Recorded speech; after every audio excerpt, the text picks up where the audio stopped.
நரேந்திர மோடி தலைமையிலான அரசு உற்பத்தி துறையில் சிறப்பு கவனத்தை செலுத்தி வருகிறது. அனைத்து துறைகளிலும் வேலை வாய்ப்புகளை ஏற்படுத்துவதன் நோக்கத்துடன் திறன்கள் மற்றும் சமூக பாதுகாப்பை மேம்படுத்துவதற்கு வேலைவாய்ப்புடன் கூடிய ஊக்கத்தொகை திட்டத்திற்கு மத்திய அரசு ஒப்புதல் அளித்துள்ளது. இந்த திட்டத்தின் மூலமாக முதல் முறை பணியில் சேர்பவர்களுக்கு ஒரு மாத ஊதியமாக 15,000 ரூபாய் வரை கிடைக்கும். அதே வேளையில் கூடுதல் வேலைவாய்ப்பை உருவாக்குவதற்கு உரிமையாளர்களுக்கு ஓராண்டு முதல் 2 ஆண்டுகள் வரை ஊக்கத்தொகையும் வழங்கப்படும். 4.1 கோடி இளைஞர்களுக்கு வேலைவாய்ப்பு திறன் மேம்பாடு மற்றும் பிற வாய்ப்புகளை இந்த திட்டங்கள் எளிதாக்கும். பிரதமரின் 5 திட்டங்களின் தொகுப்பின் ஒரு பகுதியாக இந்த ஆண்டு மத்திய பட்ஜெட்டில் வேலைவாய்ப்புடன் கூடிய ஊக்கத்தொகை திட்டம் அறிவிக்கப்பட்டது. இதற்காக 2 லட்சம் கோடி ரூபாயும் ஒதுக்கீடு செய்யப்பட்டுள்ளது. வேலைவாய்ப்பு ஊக்கத்தொகை திட்டம் நாட்டில் 3.5 கோடிக்கும் அதிகமான வேலைவாய்ப்புகளை 99,446 கோடி செலவில் 2 ஆண்டுகளில் உருவாக்க அரசு திட்டமிட்டுள்ளது. இதன் மூலம் 1.92 கோடி பயனாளிகள் முதன்முறையாக பணியில் இணைபவர்களாக இருப்பார்கள் என எதிர்பார்க்கப்படுகிறது. வரும் ஆகஸ்ட் 1 முதல் 2027 ஆண்டு ஜூலை 31 வரை உருவாக்கப்படும் வேலைகளுக்கு இந்த திட்டத்தின் பலன்கள் பொருந்தும் என அரசு தெரிவித்துள்ளது. இது குறித்து தொழிலாளர் வருங்கால வைப்பு நிதி அலுவலக அதிகாரி சொல்வது என்ன என்பதை அறியலாம். This is Ritesh Pahwa, Regional Provident Fund Commissioner Grade 1 from RO Regional Office EPFO Tambram Gindi.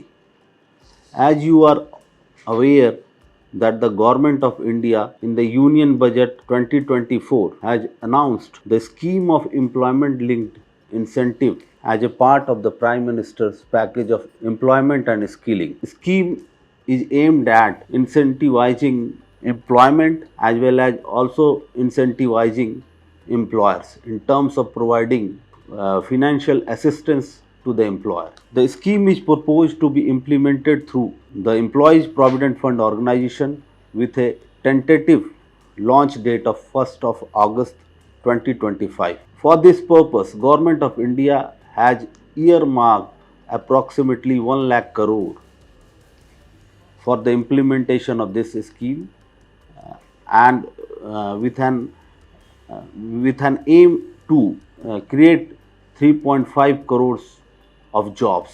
The primary objective of the ELI scheme is to provide targeted support to establishments in order to enhance the productivity of first-time employees and to incentivize those generating additional employment opportunities.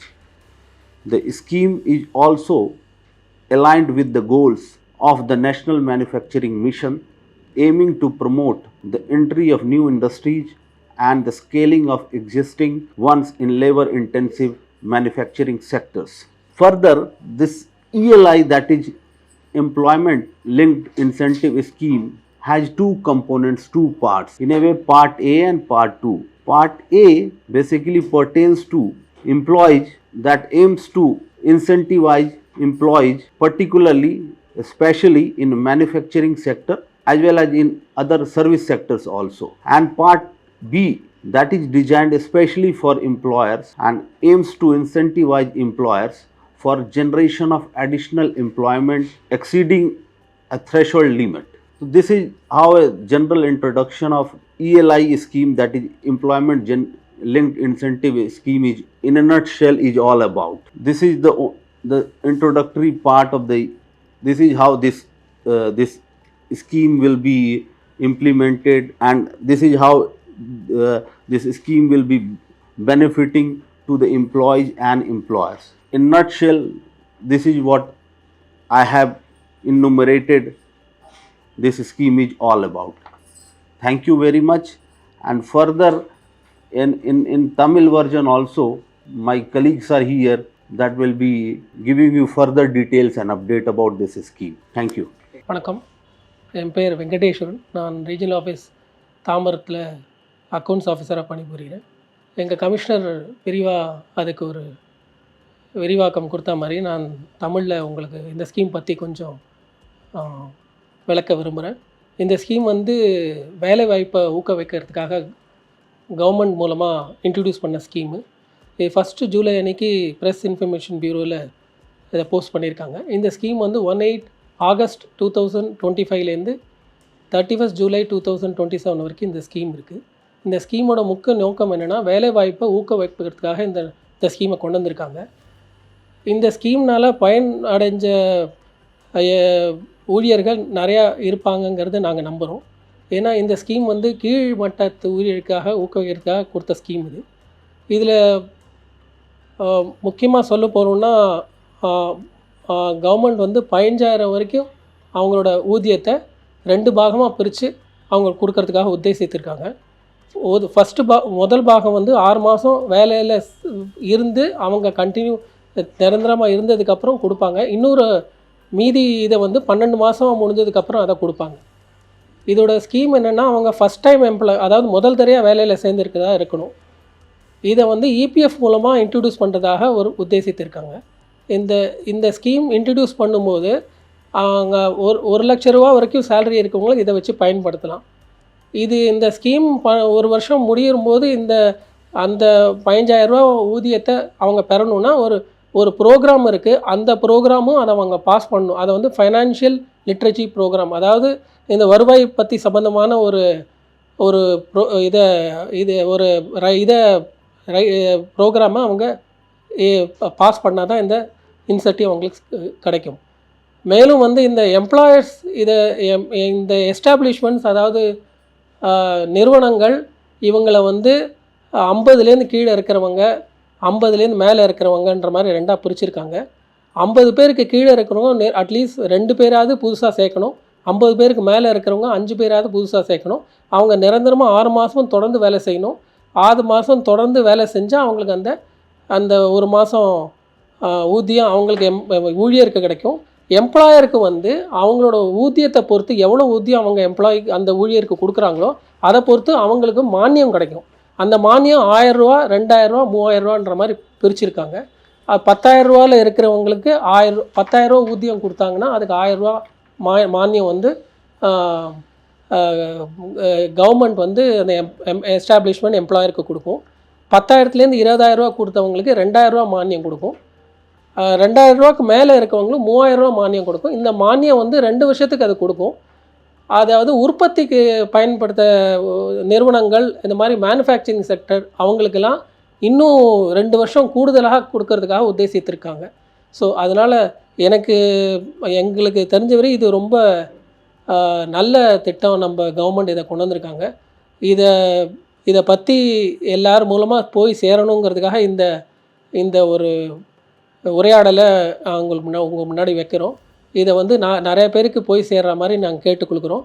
இதை பற்றி clarification இல்லை இதை பற்றி எதாவது தெரிஞ்சுக்கணுன்னு எதாவது doubt இருந்தால் எங்கள் அலுவலகத்தில் நீங்கள் கான்டாக்ட் பண்ணலாம். எம்ப்ளாய்மெண்ட் லிங்க் இன்சென்டிவ் ஸ்கீம் இது வந்து கவர்மெண்ட் இன்ட்ரடியூஸ் பண்ணியிருக்காங்க. இப்போ ஆல்ரெடி இருக்க நிறைய ஸ்கீம் எம்ப்ளாய்மெண்ட்டுக்காக நிறைய ஸ்கீம் சென்ட்ரல் கவர்மெண்ட் இருக்குது, ஸ்டேட் கவர்மெண்ட் இருக்குது. அதுலேருந்து இது எப்படி டிஃப்ரெண்ட்டாக தெரிய போகுது? இது டிஃப்ரெண்ட்டாக தெரிய போகுது. நான் எப்படி நினைக்கிறேன்னா, இது வந்து இப்போ எல்லாருமே பிஎஃப்பில் கவர்டாக இருக்காங்க. ஸோ பிஎஃப்பில் இல்லாதவங்க யாருமே இருக்க மாட்டாங்க. ஏன்னா 20 பேருக்கு மேலே இருந்தால் பிஎஃப் கவர் ஆகிடும். ஸோ 10 பேருக்கு மேலவங்க இஎஸ்ஐயில் வராங்க, இஎஸ்ஐயில் கவர் ஆகிடுறாங்க. மோஸ்ட்லி இப்போ 10 பேர் கீழே இருக்கிறவங்களும் வாலண்டரியிலே பிஎஃப்பில் கவர் ஆகிடுறாங்க.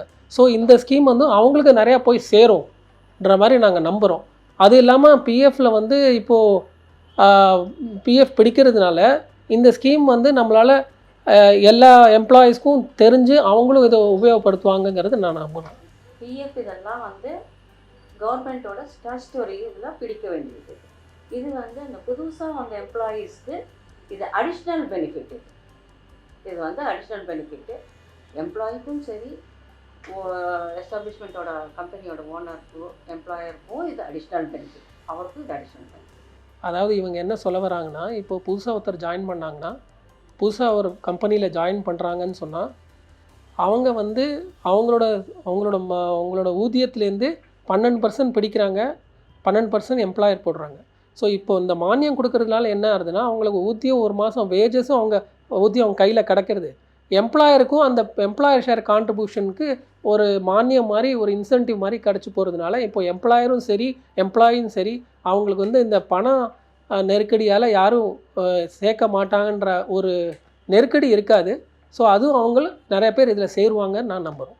இன்னொரு முக்கியமானது, இது வந்து இந்த பெனிஃபிட் வந்து டைரெக்டாக அவங்களோட ஆதார் பிரிட்ஜ் பேமெண்ட் சிஸ்டம் மூலமாக அவங்கள அக்கௌண்ட்டில் போய் கிரெடிட் ஆகிடும். ஸோ இது வந்து இன்னொருத்தர் மூலமாக இல்லை வேறு ஏதாவது ப்ராசஸோ இல்லை அப்ளிகேஷன் கொடுக்கணுன்ற இதில் வந்து கட்டாயம் இல்லை. ஏன்னா யூஏஎன் நம்பர் க்ரியேட் ஆகி என்ரோல் ஆகிடுதுனாலே அவங்களோட யூஏஎன் பேஸில் பேங்க்கு அந்த ஆதார் பேன் எல்லாம் லிங்க் ஆகி தான் வருது. ஸோ ஒன்ஸ் இந்த க்ரைட்டீரியா 6 மாதம் நிரந்தரமாக ஒரு இடத்துல ஒர்க் பண்ணி ஃபஸ்ட் டைம் யூசர்னு அவங்க எஸ்டாப்ளிஷ் பண்ணிட்டோன்னா அதோட பேமெண்ட்ஸ் வந்து டைரெக்டாக அவங்களுக்கு டிபிடி டைரக்ட் பெனிஃபிட் ட்ரான்ஸ்ஃபரில் அவங்க அக்கௌண்ட்டுக்கு போயிடும். இதே மாதிரி நிறுவனங்களுக்கும் அவங்களோட பேன் லிங்க்ட் அக்கௌண்ட், அதாவது பர்சனல் அக்கௌண்ட் பேன் லிங்க்ட் அக்கௌண்ட்டுக்கு அவங்களோட மானியம் 1000 ரூபா 2000 3000 ரூபா அது போய் சேர்ந்துடும். ஸோ அதனால் இது வந்து கவர்மெண்ட்டோட ஒரு நல்ல முயற்சின்னு நாங்கள் நம்புகிறோம். இந்த மானியம் வந்து எம்ப்ளாயர்ஸ்க்கு ஒரு எம்ப்ளாயிக்கு எத்தனை எம்ப்ளாயீஸ் வந்து சேர்க்குறாங்களோ, புதுசாக சேர்க்குறாங்களோ, ஃபஸ்ட் டைம் எம்ப்ளாயியாக இருக்கும்போது ஒவ்வொரு எம்ப்ளாயிக்கும் அப் டு 10,000 வரைக்கும்னா 10%, அதாவது மேக்ஸிமம் 1000 ரூபா. அதே 20,000 10,000 20,000னா 2,000. ஒவ்வொரு எம்ப்ளாயிக்கும் மாதம் இந்த அடிஷ்னல் பெனிஃபிட் கிடைக்கும். எம்ப்ளாயீஸ் வந்து 50 கீழே இருந்தால் 2 பேரை புதுசாக சேர்க்கணும் அந்த இதில். அப்போ சேர்த்ததுலேருந்து 2 வருஷத்துக்கு வரும். அவங்களுக்கு 50 எம்ப்ளாயீஸ் வேலை செய்கிறவங்க 50 பேர் இருக்கணும். 50 பேர் கீழே இருந்தாங்கன்னா 2 எம்ப்ளாயி புதுசாக சேர்க்கணும். சரி, புதுசாக ஒரு யூஏஎன் ஜென்ரேட் பண்ணி வர்ற மாதிரி இருக்கணும். அது புது எம்ப்ளாயியாக இருக்கணும். அவங்க என்ன சொல்ல வராங்கன்னா, ஒரு நிறுவனத்தில் ஃபார் எக்ஸாம்பிள் ஏன்னு ஒரு நிறுவனம் இருக்குது. அதில் 50 பேருக்கு கீழே வேலை செய்ய பார்க்குறாங்க. அந்த 50 பேர் கீழே இருக்காங்கன்னா அவங்க மினிமம் 2 பேராவது புதுசாக ஜாயின் பண்ணுற மாதிரி பார்க்கணும். இருந்தால் தான் அந்த பெனிஃபிட் அவங்களுக்கு வரும். அந்த 2 பேரில் ஒருத்தரோட சேலரி 1000 ரூபா இருக்கலாம், இன்னொருத்தரோட சேலரி 2000 ரூபா இருக்கலாம். ஸோ அதாவது அப் டு 10,000க்கு ஒரு பெனிஃபிட்டு, அப் டு 10 to 20,000க்கு ஒரு பெனிஃபிட்டு, 20,000க்கு மேலே ஒரு benefit, subject to the maximum of 1000 ரூபா. அந்த கணக்கில் அவங்க கொடுப்பாங்க. மாதமாக ஒருத்தருக்கு கொடுப்பாங்க. ஒருத்தருக்கு 1000 ரூபா, மேக்ஸிமம் 1000 ரூபா அந்த மேனிக்கு கொடுப்பாங்க. அவங்க ஊதியத்தை பொறுத்திருக்கு, அவங்க எவ்வளோ மாதம் வாங்க போகிறாங்களோ அந்த ஊதியத்தை பொறுத்து. இது நல்ல பெனிஃபிட்டுங்கிறதுனால எல்லாரும் எம்ப்ளாயர்ஸ்க்கும் இதை ரிக்வெஸ்ட் பண்ணி இந்த எலி ஸ்கீமில் ஜாயின் பண்ணுற மாதிரி ரிக்வெஸ்ட் பண்ணணும் அப்படிங்கிறத கேட்டுக்கிறோம். Here in this scheme, employer has very pivotal role to play. It's all about employer. If you examine the scheme carefully, it's all about the employer. Employer has to join this scheme, and hereby I appeal, this is my solemn appeal to all the employers to join this scheme and make it a grand success. Thank you.